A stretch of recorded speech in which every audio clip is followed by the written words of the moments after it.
Come back of the break. अब हम आपको इस्लामाबाद कराची की खबर देने के बाद लिए चलते हैं लाहौर, जहां पे लाहौर में इमारतों की हिफाजती सूरत हाल एक बार फिर तशवीश का बायस बन गई है। रावन के इलाके में THQ अस्पताल के करीब वाक़ एक स्कूल की छत गिरने से एक बच्ची जाँ बहक जबकि 4 बच्चे जख्मी हो गए हैं। और ये अफसोसनाक वाक़या ऐसे वक्त में पेश आया जब सिर्फ आपको पता है कि 2 रोज पहले ही लाहौर के इलाके काहना में एक ट्यूशन सेंटर की छत गिरने से 14 कम उम्र बच्चे जान की बाजी हार गए थे। पैदर पे वाकयात आने ये जो पेश आ रहे हैं वाकयात, इन हादसात ने तालीमी इदारों और फिर उनकी इमारतों की तामीरात जो है उसके मयार को और फिर हिफाजती इकदाम पर एक बार फिर से बहुत सारे सवालात खड़े कर दिए हैं। आखिर रायवन में ये हादसा कैसे पेश आया, रेस्क्यू काम ने क्या बताया, तहकीकात अभी तक कहाँ पहुंची है, ये सब जानते हैं। यही जानने के लिए हमारे साथ शेख रशीद साहब मौजूद हैं, हमारे रिपोर्टर हैं लाहौर से। साहब thank you so much for joining us. सबसे पहले आपको गुड मॉर्निंग कहेंगे। एक दिन काहना का वाकया और दूसरे दिन रायवन का वाकया, ये और देखिए कि दोनों जगहों पे हमारे ऐसे इंस्टीट्यूशन मौजूद हैं जहाँ पे बच्चों की शहादतें हुई हैं। पहले भी एक ट्यूशन सेंटर पे, उसके बाद स्कूल। क्या कुछ तहकीकात की हैं आपने और इब्तदाई रिपोर्ट्स के मुताबिक क्यों ये वाकया पेश आया? जी मैं इस वक्त ये दरोगे वाला का इलाका है। यहाँ पे गवर्नमेंट डिग्री कॉलेज है, उसके साथ बिल्कुल स्कूल प्राइवेट एक निजी एकेडमी के तौर पर बना हुआ था। उसकी टोटल जगह 1.25 मरले है। 1.25 मरले पर पहले एक लेंटर डाला गया, फिर दूसरा लेंटर, तीसरा लेंटर जब डाला गया तो दीवारें इतनी बोसीदा, इतनी फेक और कमज़ोर थी, पुराने ज़माने की दीवारें बनी हुई थी, जिसके ऊपर 3 लेंटर डालने की कोशिश की। उस बोसीदा दीवार ने 2 लेंटरों को तो संभाल लिया, जब तीसरा डाला गया तो वो गिर गया। अब यहाँ की जो खुशकिस्मती है, जिसको मुतलका महल्लेदार हैं, लोग हैं, वो इसको एक मौजज़ा करार दे रहे हैं। वो जो लेंटर तीसरा गिरा है वो तिरछा गिरा है, तिरछा यानी कि वो ऐसे नहीं गिरा जैसे काना 9 में जो छत गिरी है ना पूरे मलबे के साथ, वो ऐसे नीचे आई है, जिसकी वजह से 14 बच्चे जो हैं वो शहीद हुए। ये जो वाक़या है दरोगे वाले का, ये ऐसे मतलब लेंटर ऐसे आया है, ऐसे वो गली में आया लेंटर, जिसकी वजह से मुआवजा हुआ। और उस वक्त नीचे 60 के करीब ट्यूशन ले रहे थे, 60 के करीब समर कैंप उसको कह सकते हैं, 60 बच्चे मौजूद थे। लेकिन जब वो लेंटर गली की तरफ आया, तिरछा होकर गिरा, तो एक बच्चा जिसका नाम अबू बकर था, वो अल्लाह को प्यारा हो गया। 6-7 साल उसकी उम्र थी। वो मौके पर ही, जाहिर है कि इतना भारी लेंटर था, वो मौके पर ही कुचला गया और अल्लाह ताला को प्यारा हो गया। उसमें 5 लोग ज़ख्मी हुए, जिनको सर्वस हॉस्पिटल में जो है दाखिल करवाया गया। अभी यहाँ पे लोग बता रहे हैं कि वो उनको भी डिस्चार्ज कर दिया गया है। अब दूसरी बात आपने की है तहकीकात की। देखें, ये जो मिस्त्री यहाँ पे काम कर रहा था, जो लोग मजदूर काम कर रहे थे, उनको इल्म था कि जिस दीवार पर हम 3 लेंटर खड़ा करने जा रहे हैं वो लेंटर इस काबिल नहीं है, वो उसकी मजबूती इस काबिल नहीं है, दीवार तीसरा बोझ बर्दाश्त नहीं कर सकती। मगर जो घर के मालकान थे या जो घर में जो ट्यूशन पढ़ाने वाली ख़वातीन थी, उनके पूरे इसरार पर कहा गया कि ये डाल जाएगा, ये डाल जाएगा। अगर आप मेरे पीछे देखें तो वो दीवार आपको नज़र आएगी कि दीवार बिल्कुल बोसीदा हो चुकी है। वो एक लेंटर बर्दाश्त करने के काबिल नहीं है, जिस पर तीसरा लेंटर डाला जा रहा है। टोटल 1.25 मरले जगह है। जी जी। अच्छा, मुझे ये बताएं कि क्या ये पॉसिबल है कि आप वो दीवार हमारे नाज़रीन को और हमें भी लाइव दिखा सकें? अगर पॉसिबल है, वैसे हमने पिक्चर्स में, विजुअल्स में तो देखा नहीं, है। वो जगह काफ़ी बंद है, गाड़ी अच्छा। पीछे लाइन की हुई है, काफ़ी पीछे गाड़ी लाइन है, तो वो मतलब फुटेज में इंशाल्लाह नाज़रीन को दिखा देंगे। अच्छा, मुझे शेख रशीद ये बताएं कि अब तो ये होता है सॉरी, अब तो ये होता है, खैर कब से चल रहा है कि अब तो एक भी आप मंजिल मजीद बनाएंगे तो बाकायदा नक्शे वाले आ जाते हैं और उनसे लिखवाते हैं और अलाउ भी नहीं होता ये सारी चीज़ें। तो क्या ये इनका कोई चेक एंड बैलेंस नहीं है इस तरह की इमारतों के हवाले से? आपने बिल्कुल सही फरमाया। जिस तरह काना 9 में छत गिरी है और वहाँ पर कमर्शियल एक्टिविटी हो रही थी, जहाँ जिस घर में जिस जगह पर कमर्शियल एक्टिविटी होती है तो उसका असूल ये होता है कि आइडिया ले वहाँ आते हैं, उस जगह को पेमाइश करते हैं, उसको मॉनिटर करते हैं, उसकी क्वालिटी प्लस क्वांटिटी को LDA चेक करता है, ये उसकी जिम्मेदारी है। इसलिए वहाँ पर जो काना 9 में हुआ है, जो ये कहा जा रहा है कि खातून जानती थी कि छत कमज़ोर है और उसके ऊपर मज़ीद मट्टी नहीं डाली जा सकती, उसके ऊपर मज़ीद वज़न नहीं डाला जा सकता, मगर वो सारा कुछ हुआ, छत गिरी और 14 बच्चे जो है वो शहीद हो गए। यहाँ की जो सूरत हाल है वो बिल्कुल सेम है।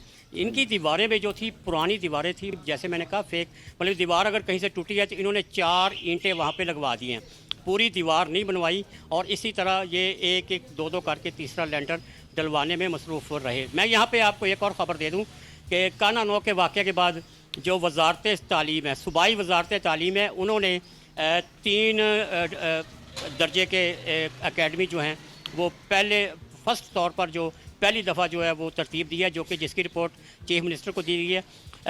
ये जो एकेडमीज़ हैं जिसमें एक है बड़ी एकेडमी नंबर 1, नंबर 2 और नंबर 3, ये मैं आपको इसकी थोड़ी सी डिटेल आगाह करता हूँ। नंबर 1 पे जो एकेडमीज़ हैं ये हैं बड़े बड़े हाई जो प्रोफाइल स्कूल हैं जिनकी हज़ारों लाखों में फ़ीसियाँ, उनकी जो अकेडमीज़ में वो भी उसी तरह जो है वो स्टेट ऑफ द आर्ट बनी हुई हैं और वहाँ पर जो है उनकी फ़ीसें भी उतनी ज़्यादा हैं। उस बिल्डिंग के बारे में आप कह सकते हैं कि ये बिल्डिंग 200 साल तक चलेगी, 300 साल तक चलेगी। मगर उसके बाद आता है दूसरी ब्रांड दर्जा दोम, ये जो एलीट क्लास हैं, मिडिल क्लास के लोग हैं, लेकिन उनकी इमारतें भी जो हैं वो भी उनको भी तसल्ली बख्श करार दिया जाएगा जब ये सारा इसको मॉनिटर किया जाएगा। अब आ गई दर्जा सोम, तीसरी जो इशू ब्रांड है एकेडमीज़ की, वो ये है जिस तरह काना 9 की है या जिस तरह मैं दरोगे वाला खड़ा हूँ, एक मरले के घर हैं। यहाँ पर अगर 3-4 ख़वातीन हैं, किसी ने मैट्रिक किया हुआ है, किसी ने FA किया हुआ है, किसी ने BA किया हुआ है, तो वो वहाँ पे बाहर एक बोर्ड लगाती हैं ट्यूशन सेंटर का, वहाँ पर बच्चों की पढ़ाई शुरू कर देती हैं। वो ये नहीं देखती कि क्या इस घर की दीवारें, क्या इस घर की छतें इस काबिल हैं कि नीचे बैठ के बच्चों को तालीम दी जा सके। और ये अब इसके हवाले से जो वजारत तालीम है वो कार्रवाई करने शुरू जा रही है। आइंदा हफ्ते जो है ये आपने बड़ा वैलिड पॉइंट रेज किया शेख साहब के ये जो बच्चों को तालीम देना है, स्पेशली अगर ट्यूशन सेंटर की बात की जाए या फिर स्कूल्स की बात की जाए, बच्चे किसी भी कौम का मुस्तकबिल होते हैं। सो इस हवाले से मेरा ख्याल है कि LDO को भी उतना ही चौकस होना चाहिए जितना कि वजारत तालीम को। और इन वाक़यात के बाद तो ज़्यादा, लेकिन मेरा ख्याल है कि 2026 की हम बात करें तो इससे पहले भी इस तरह के इम्प्लीमेंटेशन होनी चाहिए थी ऐसे कवानीन की कि बिल्डिंग का ख़ास ख्याल हो, बिल्डिंग नहीं होनी चाहिए, बल्कि इस तरह के घरों में तो तालीम का निज़ाम भी नहीं होना चाहिए, स्कूल्स को कुशादा होना चाहिए। सो इस हवाले से कोई नई हिकमत अमली आप देख रहे हैं कि आइंदा आने वाले दिनों में कोई पंजाब गवर्नमेंट की जानिब से हमें नज़र आएगी? नहीं, मैं थोड़ा सा यहाँ पे आपके एक और ख़बर शेयर कर दूँ कि अभी चूँकि परी मानसून शुरू हो चुका है, एक बारिश शुरू हो चुकी है, आज भी बारिश का इम्कान है। 6-7 रोज़ से लाहौर शहर और मुख्तलिफ़ मकामात में बारिशों का इम्कान है।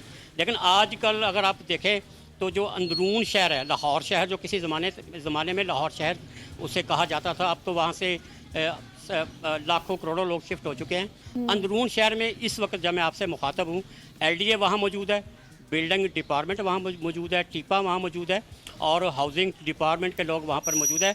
अंदरून शहर में जो 12 गेट है, जो पुराने 12 गेट है, वहाँ पे 350 से ज़ायद घरों की निशानदेही कर दी गई है, उनको नोटिस कर दिए गए हैं कि मानसून शुरू हो चुका है, आप अपने घर खाली कर दें, जहाँ आपके पास जगह है वहाँ चले जाएं।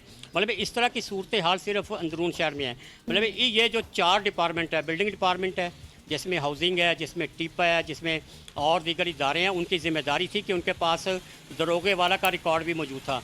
कौन सा घर किस कैफियत में है, किस हैसियत में है, उसकी वो कितना पुराना है, कितना नया है, यहाँ पर भी इन इदारों को आना चाहिए था। यह दुरुस्त है कि अगर घर के मालिकान ने फेक और बोसीदा दीवारों की तरफ तवज्जो नहीं दी तो इन 4 इदारों की ज़िम्मेदारी थी, बुनियादी ज़िम्मेदारी थी, क्योंकि इनके पास इस घर का रिकॉर्ड मौजूद है। मैंने एक यहाँ पे एक उनके हमसाये से बात की, उन्होंने कहा जी कि मेरा सारा रिकॉर्ड LDA के पास है, टीपा के पास है, हाउसिंग के पास है, तो इनका रिकॉर्ड भी होगा, मगर यहाँ पर वो नहीं है। सारी तवज्जो जो है वो अंदरून शहर पे है। जो अभी आपने बात की, वजारत तालीम ने इसके हवाले से एक रिपोर्ट मुरतब करना शुरू कर दिया है। वो जो मैंने शुरू में बताया ना कि वो 1 पॉइंट एजेंडा है कि नंबर 1, 2 और 3 ब्रांड की जो अकेडमीज हैं उनकी जी इमारतों को चेक करना, ये कोई 8, 10 दिन, 15 दिन में इनके हवाले से पंजाब हुकूमत की तरफ से प्रॉपर मॉनिटरिंग सिस्टम शुरू होने जा रहा है। जी सही, अब पंजाब हुकूमत इस हवाले से मॉनिटरिंग सिस्टम शुरू करी है और मरीम नवाज शरीफ साहिबा ने भी कुछ नोटिस लिया है और इस हवाले से कोई बात की है, उनका भी कोई मौक़िफ़ सामने आया है? हाँ जी, वो मतलब उनकी वज़ीर पंजाब मरीम नवाज शरीफ की हदायत पर और उनके नोटिस लेने पर ही वजारत तालीम जो है, जो सिकंदर हयात हैं, जो सूबाई वज़ीर हैं, वो इस वाले से मुकम्मल होमवर्क कर रहे हैं। रात को भी मेरी रात को कुछ 11:30 बजे बात हुई, तो उस वक्त भी वो इसी हवाले से रिपोर्ट मुरतब कर रहे थे कि किस किस इलाके में कितने बोसीदा घर हैं और बिलखसूस जहाँ पे ये ट्यूशन पढ़ाई जाती है, अकेडमीज़ मौजूद हैं, 1 मरले की, 2 मरले की, इवन के जो 5 मरले का घर है वो उसको भी मॉनिटर किया जाएगा और इस वाले से जल्द काम शुरू होने जा रहा है और ये सब कुछ चीफ मिनिस्टर पंजाब मरियम नवाज शरीफ की हिदायत पर ही किया जा रहा है। सही सही। शेख साहब हमारे साथ लाहौर से मौजूद थे। शेख साहब आपका बहुत बहुत शुक्रिया, आप इस हसास मामले के ऊपर हमें रिपोर्ट कर रहे थे। करते हैं कि आइंदा आने वाले दिनों में स्कूल्स हों, एकेडमीज़ हों या फिर ट्यूशन सेंटर्स हों, वहाँ पे इस तरह के वाक़यात हमें देखने को नहीं मिलेंगे, क्योंकि बच्चे हमारे कौम का मुस्तकबिल हैं और उनके साथ इस तरह से खिलवाड़ नहीं किया जा सकता। ख़वातीन हज़रात, यहाँ पे वक्त हो जाता है एक शॉर्ट सी कमर्शियल ब्रेक का। ब्रेक लेते हैं, वापस आते हैं, हमारे साथ रहिए।